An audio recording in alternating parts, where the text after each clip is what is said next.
ஐயோ காஞ்சனா, அதுக்கு மேல என்ன எதுவும் கேட்காத. என் கையெல்லாம் எப்படி நடுங்குதுன்னு நீயே பாருமா. சார், இப்பதானே சார் சொன்னீங்க நீ என்னோட ஸ்டூடெண்ட் மட்டும் இல்ல என்னோட பொண்ணுன்னு. அது உண்மைன்னா என்கிட்ட சொல்லுங்க சார். உங்க வாழ்க்கையே தலைகீழா மாத்தின அது என்னன்னு சொல்லுங்க சார். ஐயோ காஞ்சனா, உன்னை கையெடுத்து கும்பிட்டு சார் கேட்கிறேன், என்ன அதோட விட்டுரு. அதுக்கு மேல என்ன எதுவும் கேட்காத. என் மனசுல இருக்கிற வேதனையெல்லாம் நான் மறக்கணும்னா அதுக்கு நான் என்னையே மறக்கணும். அதுக்கு நான் குடிக்கணும். வேற வழியே இல்லை. இதையே திரும்ப திரும்ப மறுபடியும் மறுபடியும் என்கிட்ட கேட்டு எனக்குள்ள அதை ஞாபகப்படுத்தாதம்மா. இது குடிகாரம் வீடுமா. இங்க உன்ன மாதிரி நல்லவங்கள்லாம் வரக்கூடாதுமா. என் மேல மரியாதை வச்சு இவ்வளவு தூரம் என்னை பார்க்க வந்ததுக்கு ரொம்ப நன்றிப்பா. நீ போயிடுமா, இங்க இருந்து போயிடுமா. இல்ல சார், நான் போக மாட்டேன். என்னன்னு தெரிஞ்சுக்காம நான் போக மாட்டேன். நீங்க என்னன்னு சொல்லுங்க. ஐயோ காஞ்சனா, சொன்னா கேளுமா. நீ இங்க இருக்க கூடாதுமா, போயிடுமா. தயவு செஞ்சு நான் சொல்றத கேளு. சார், உங்களை இந்த நிலைமையில பார்த்து நான் போயிடுமா. போயிடு.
பர்வதம், மாப்பிள வாங்கப்பா. எப்படி இருக்கீங்க? நான் நல்லா இருக்கேம்மா. நீ எப்படி இருக்க? நல்லா இருக்கேன்ப்பா. மாப்பிள எங்க? தோ வந்துட்டு இருக்காரு. வாங்க மாமா, எப்படி இருக்கீங்க? நல்லா இருக்கேன். உட்காருங்கப்பா. இருக்கட்டம்மா. மாப்பிள, சொல்லுங்க மாமா. உங்களுக்கு ஏதாவது முக்கியமான வேலை இருக்கா? இல்லையே, ஏன் கேக்குறீங்க? வாங்க, ஒரு இடத்துக்கு போயிட்டு வந்துடுவோம். எங்கப்பா? ஒன்றும் இல்லைம்மா, ஒரு கல்யாணத்தை விசாரிச்சுட்டு வரணும். வெளியூரில் நடந்த கல்யாணம், என்னால் போக முடியல. அவர் எனக்கு ரொம்ப வேண்டிய நண்பர். அதான் வீட்டில் போய் விசாரிச்சுட்டு வரலான்னு பார்க்குறேன். என் கூட துணைக்கு வர யாரும் இல்லை. மாப்பிள்ளை ஞாபகம் வந்துச்சு, அதான் கூட்டிகிட்டு போகலாம் வந்தேன். எனக்கு வரதை பற்றி ஒன்றும் இல்லை மாமா. ஆனால் புதுசாக துணைக்கு ஆள் தேடுறீங்களே, அதான் புரிய மாட்டேங்குது. என்ன பண்ணுறது, உங்கள் மாதிரி எனக்கு சின்ன வயசா? என் உடம்பை பற்றி எனக்கு தானே தெரியும். பொதுவாக வயசானாலே ஒரு பயம் வந்துடும். நாள் நெருங்குதில்ல, அதான் துணை தேடுது. என்ன பருவதம், நான் மாப்பிள்ளையை கூட்டிட்டு போட்டுமா? என்னப்பா நீங்க? இவர் உங்க மாப்பிள, தாராளமா கூட்டிட்டு போங்க. சரிம்மா. மாப்பிள்ளை, நீங்க புறப்பட்டு வாங்க. நான் வெளியே கார்கிட்ட வெயிட் பண்றேன். சரி மாமா. வரமா? சரிப்பா. ஏன் பர்வதம், மாமா இன்னைக்கு புதுசாக என்னமோ மாதிரி பேசுகிறாரு? என்னவோ மாதிரினா எப்படி? எனக்கு ஒன்றும் தெரியல. இல்லை பர்வதம், முதல்ல அவர் துணைக்கு ஆள் தேடுறதே புதுசாக இருக்கு. அப்புறம் நாள் வேற நெருங்குதுன்னு சொல்கிறாரு. மனசில் அவர் எதையோ வச்சுட்டு பேச மாதிரி இல்லை? நீங்களா ஏதாவது கற்பனை பண்ணிக்கிட்டு உங்களை குழப்பிக்காதீங்க. முதல்ல ட்ரெஸ் சேஞ்ச் பண்ணிட்டு கிளம்புங்க. அப்பா எவ்வளோ நேரம் தான் வெயிட் பண்ணுவாரு?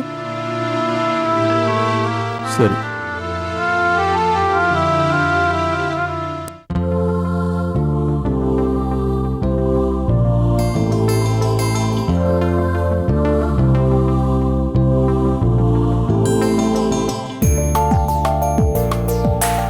ஜோன்ஸ் வந்திருக்காரு.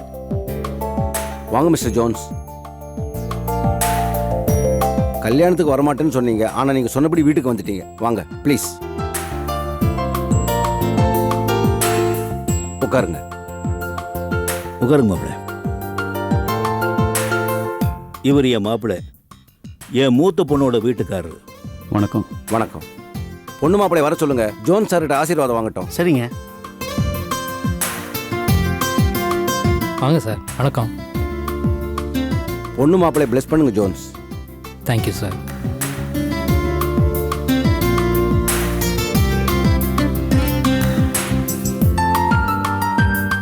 கர்த்தருடைய கிருபையால உங்களுக்கு எல்லா சந்தோஷமும் கிடைக்கட்டும்.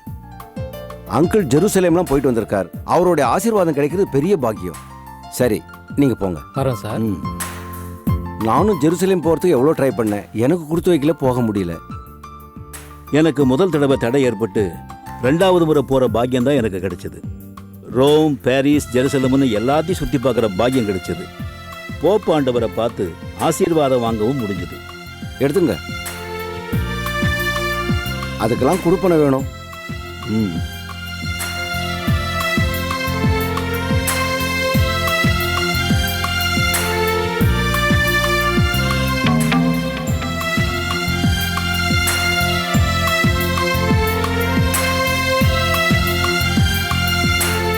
அப்போ நாங்க புறப்படுறோம். ரொம்ப தேங்க்ஸ் மிஸ்டர் ஜோன்ஸ். வரேன். வரேன். வாங்க சார்.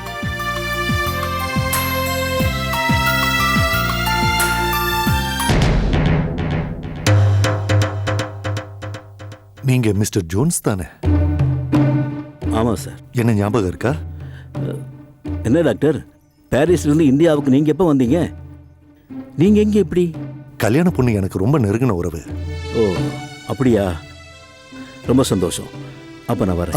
ஒரு நிமிஷம். ஆமா, இப்போ உங்க உடம்பு எப்படி இருக்கு? ஆபரேஷன் பண்ணிட்டீங்களா? இல்லை டாக்டர், இப்ப நான் நல்லா இருக்கேன். எனக்கு கொஞ்சம் அவசரமா வேலை இருக்கு, நான் புறப்படுறேன். மாப்பிள்ளை வாங்க போலாம். Sorry sir.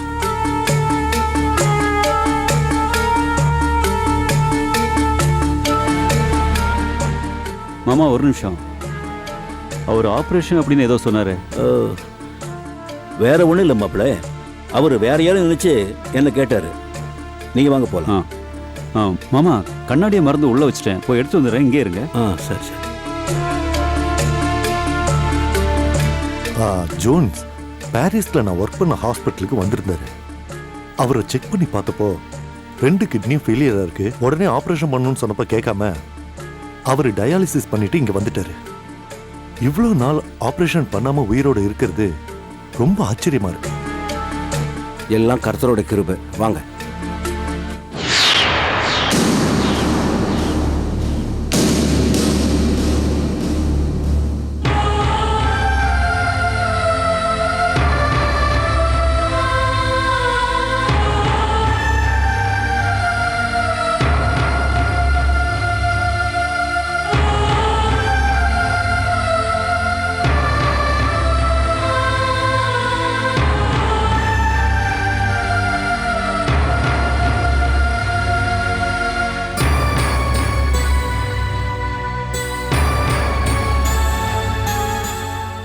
மாமா, மாப்பிள்ளை புறப்படலாமா?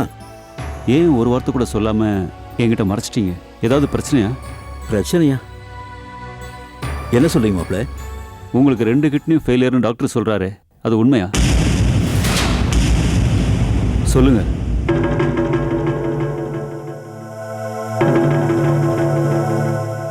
ஆமா.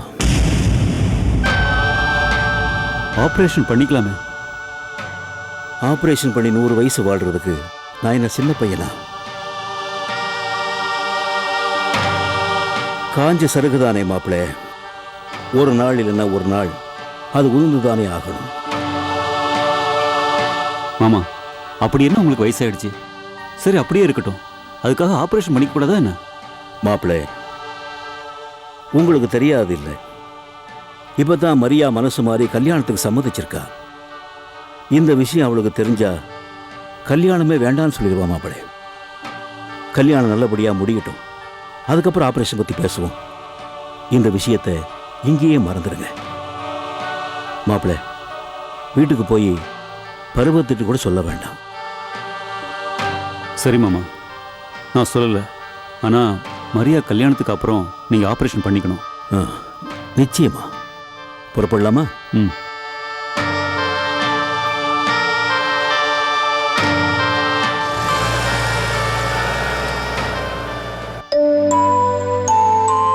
வாங்கப்பா, பொண்ணு மாப்பிள்ளை பார்த்துட்டீங்களா? நல்லா பார்த்துட்டேம்மா. அம்மா, மாப்பிள்ளையை கூட்டிட்டு போன மாதிரியே பத்திரமா கொண்டு வந்து விட்டுட்டமா? அப்ப நான் புறப்பட்டுமா? என்னப்பா அவசரம், அதுக்குள்ள புறப்பட்டுட்டீங்க? இல்லம்மா, என்னால ஒரு இடத்துல ஒரு நிமிஷம் கூட இருக்க முடியாது.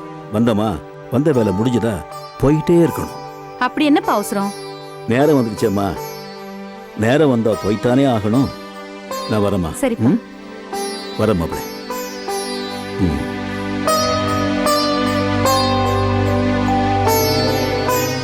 அப்பாவை பாத்தீங்களா? இந்த வயசுலயும் அதே சுறுசுறுப்பு. ஒரு இடத்துல நிக்கிறாரா பாருங்க. அவர் வந்தோமா, வந்த வேலை முடிஞ்சதா, போனோமான்னு இருக்காரு பாருங்க. ஆமா பர்வதம், அப்பா போகத்தான் போறாரு. என்ன சொல்றீங்க?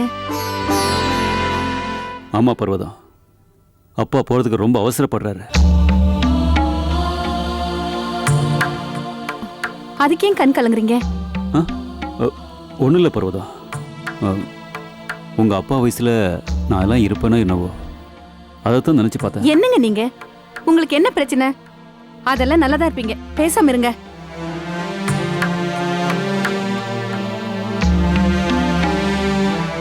என்னாச்சு இவருக்கு? ஏன் இப்படி எல்லாம் பேசுறாரு?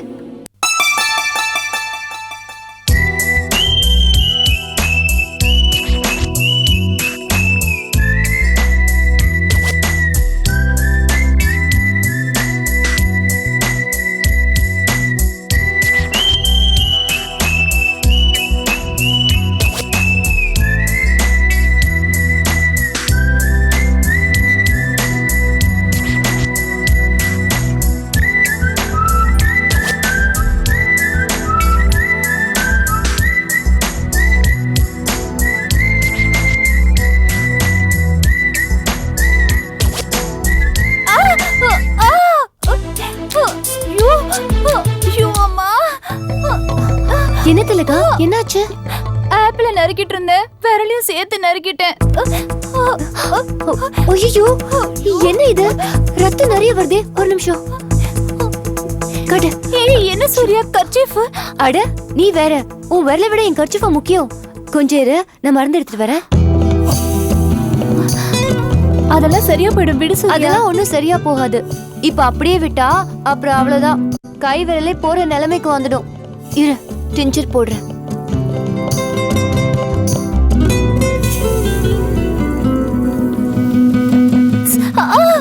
கொஞ்சம் கொஞ்சம் பொறுமையா இரு சூர்யா, கொஞ்சம் பொறுமையா இருமா.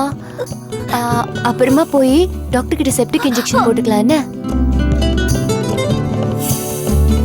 சூர்யா, நீ இந்த ஹாஸ்டலுக்கு வந்ததுல இருந்தே பாக்குறேன், அடுத்தவங்களுக்கு உதவி பண்றதே உனக்கு வாழ்க்கையா போச்சு.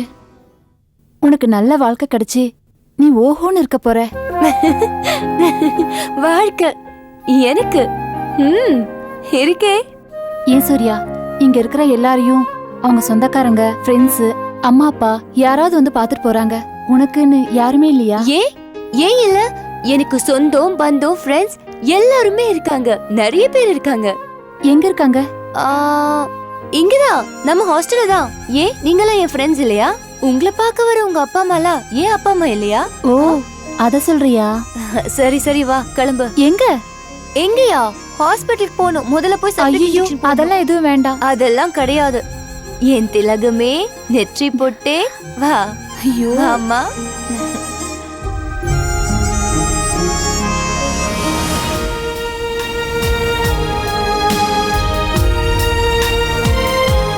ஏ சூர்யா, எங்க போற? இவ கையில அடிபட்டுருச்சு, ஹாஸ்பிட்டல் வரைக்கும் போயிடுறேன், நீ சீக்கிரம் வா. ஊர்ல கல்யாணம், மார்ல சந்தனமா அலைவா, இவளை புரிஞ்சுக்கவே முடியல. நீ மத்தவங்களுக்கு வேணா புரியாத புதிரா இருக்கலாம், ஆனா என்ன பொறுத்த வரைக்கும் நீ தெளிந்த நீரோட. உன்னையும் உன் மனசையும் நான் நல்லா புரிஞ்சு வச்சிருக்கேம்மா.